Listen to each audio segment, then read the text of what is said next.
Le Point Bourse vous est présenté par Bourse Direct.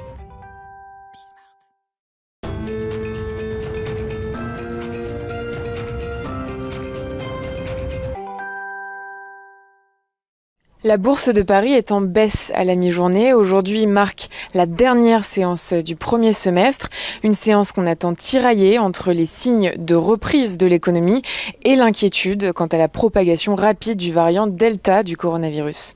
À New York hier, le Nasdaq Composite a signé un nouveau record sous l'effet, entre autres, de la nette amélioration de la confiance du consommateur américain. L'indice établi par le Conference Board a atteint son meilleur niveau en près d'un an et demi. S'agissant des statistiques du jour, une bonne nouvelle pour la BCE. Selon des chiffres Eurostat, le taux d'inflation annuel de la zone euro en juin s'est légèrement replié à 1,9% après avoir atteint 2% en mai. Une autre statistique en début d'après-midi, les investisseurs prendront connaissance du niveau de l'emploi privé aux États-Unis, tel que calculé par le cabinet ADP.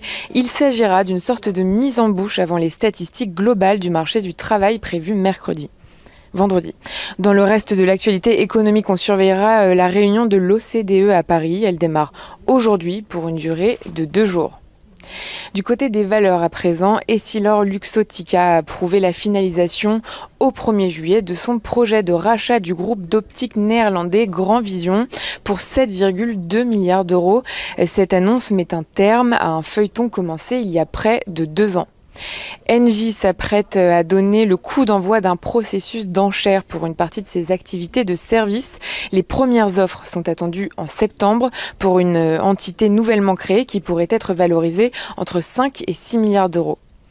Orpea revoit son objectif de croissance annuelle du chiffre d'affaires pour 2021 à la hausse, à plus de 7,5% contre au moins 6% précédemment. Le groupe a également annoncé 6 nouvelles acquisitions en Europe. Le concessionnaire automobile britannique Pendragon a averti que les commandes de véhicules ont été retardées en raison d'une pénurie mondiale de puces. Il a également signalé de nouvelles contraintes d'approvisionnement pour le second semestre. Le fabricant de traitements contre la dépendance aux opiacés, Indivior, a déclaré que le chiffre d'affaires et le bénéfice de 2021 seraient désormais nettement supérieurs à ses prévisions précédentes, une annonce du fait d'une performance meilleure que prévue au premier semestre de l'année.